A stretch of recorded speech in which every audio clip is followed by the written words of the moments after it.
Hi, Julie Jones from SSP Performance, Smarter, Stronger, Better Mindset Training here with this week's Mindset Made Simple Tip of the Week, brought to you by Game Day Sportswear. This week we're talking about how much I hate heights and what we can do about fear and anxiety and how we can still perform at our best. Well, this weekend we had the opportunity to go to the Pitt game with our great neighbors, Marty and Sherry Hellman.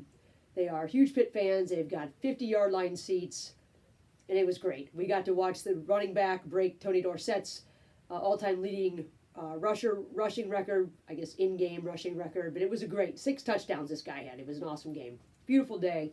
Nice opportunity to be in Pittsburgh. What a great city. We were sitting there in our beautiful seats, and my son, he's 10, he looks over to the visiting team sideline, and he says, you know, Mom, let's go up. It'd be really cool to go all the way up to that top row. And I'm thinking, great. Well, anybody who's read my tips for a long time knows that Heights and I don't get along. I don't know where this started, but I used to be able to dive off the highest diving board, do whatever. But now I get up on a ladder and start to get all panicky. Just like we do when we're under pressure in games. So we walk up there, right? We walk over, walk around, go up felt like 50,000 escalators to get to the top. And we're walking up, and I sit down, and not quite good enough, Mom, we want to go all the way up to the top. So we went all the way to the top row, and my breathing changes. I'm getting tight. My legs feel heavy. I mean, okay, we're in a stadium. Come on. I mean, really, I know you're thinking big deal. But we get there, and then we've got to walk over across the row. And I know, of course, I'm like hanging on to the back of the seats like I'm a 90-year-old person. And we're going across. My son's like jumping around. I'm like, I start to get like testy and like, no, don't do that because, I'm scared, right? So now, of course, he has to be scared, the typical mom move. So we have to move over because we need to get in the sun. So we go over, we're at the very end, and he's looking out into the three rivers and checking out where the rivers come together, and you can actually see it in the water. It's pretty cool. But all the while, I am thinking, I hate the nosebleeds. They are not for me. Let's go back down to the 50-yard line. I did realize that it's an awesome place really to watch the game because you can see the plays sort of progress and you can see how everybody's supposed to be moving. It's actually a much better view if you were looking at it strategically, but I could barely even think, so that was like lost on me until I had to stop and think about it. But I did stop and think about how I could control what I was doing at that moment. What was happening to me is no different than what happens to our athletes when they get under pressure. We start to think about every little step. Like all of a sudden I couldn't walk. I've been walking for more than 50 years. I'm pretty good at it. But up there I'm like, oh my gosh, right? I'm getting unstable. I think I'm going to fall. I don't think I'm going to fall when I'm at the 50-yard line walking in between seats, doing the same exact thing, just in a different environment. The task does not change. The skill does not change. It's the environment that changes, and that changes us. It changes us mentally, and it changes us physiologically. My body was not acting normal as it does when it normally walks all over the house, all over the stadium, all over everywhere else. All of a sudden, because the environment changed, I changed my approach. And that's what our athletes do. So my fear, founded or not, is exactly what we all experience at some point or another, whether we're afraid of heights or not. When we care about something, we feel those same ways. And here's what happens. You hear the coach, you hear the parent. Get your foot down, keep your hands high, watch the ball, follow through. All of a sudden, we are paying attention to things that we do normally. When I'm up there in the nosebleeds, all of a sudden I'm paying attention to literally how my foot hits the ground because it doesn't feel normal. And we do these things on automatic pilot normally. We screw ourselves up when we start to try to take control of them. Think about it. You never think about brushing your teeth. You never think about walking down the steps. You never think about tying your shoes. But as soon as you start to think about it, it gets harder. It gets uncomfortable.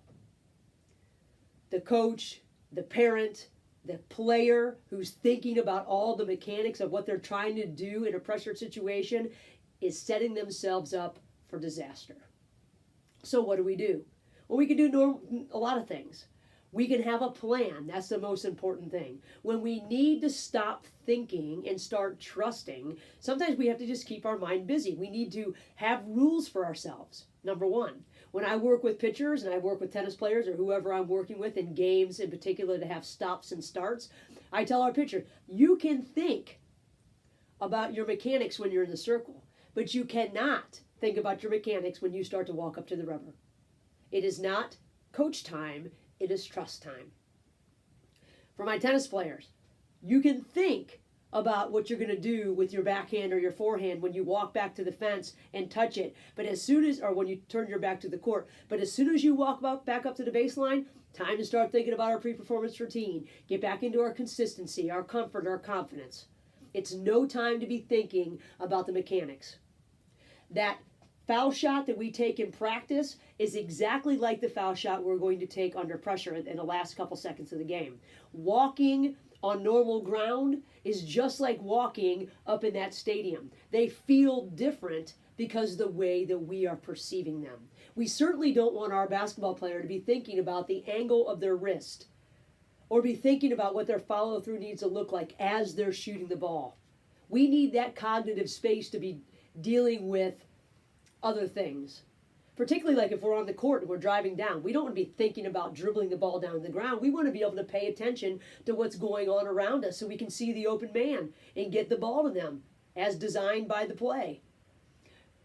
If we need to free up that space, if we need to stop overthinking, we can sing. Remember the movie? I can't remember what the name of the movie was, but I love it when he calls me Big Papa, right? He had the headphones on, not realistic, but we can sing to ourselves. Give our brain menial jobs. Keep it busy so that it's not busy thinking about every single move. Get your foot down. Keep your hands high.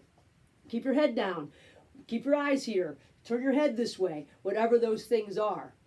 Pull your hand back a little bit further. Get into the slot. All these, think about your launch angle, softball related stuff, of course. But the bottom line is that if we're thinking about every single mechanic, we become mechanical and we can't flow. Ask an athlete, what were you thinking when you did that? And if it was a great play, they're like, I don't know. Or I heard somebody say, you always ask a great player after, what were you thinking? Like, how did it go? I really don't know what to say. I just want to thank God that, and thank my mom. The bottom line is the more we think in certain situations, particularly when we are trying to perform skills that are automatic, that we have practiced, we've got to be clear-minded. And that doesn't mean we're not thinking. And maybe we're talking about a mantra. We give ourselves rules. We go back to our routines so that we know, I'm going to say these 3 things. I'm going to take a deep breath. I'm going to see what I want to happen. And then I'm going to pitch. And it's that simple. Nowhere in there did I say, I'm going to keep my hand down. I'm going to turn my hand over. I'm going to follow through this way.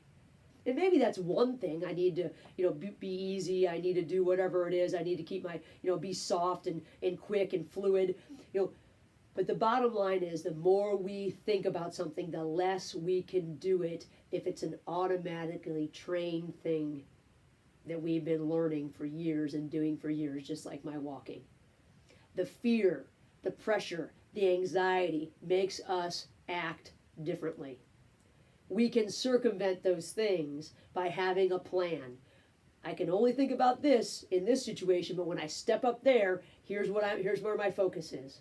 It's not about focusing, it's about focusing on the right things. And usually focusing on our mechanics is not the right thing as we're trying to act. We need to be thinking about getting ourselves in the right mindset, getting our body under control, taking a deep breath, and letting our heart rate settle so that our muscles can be relaxed and loose so that we can actually do the task.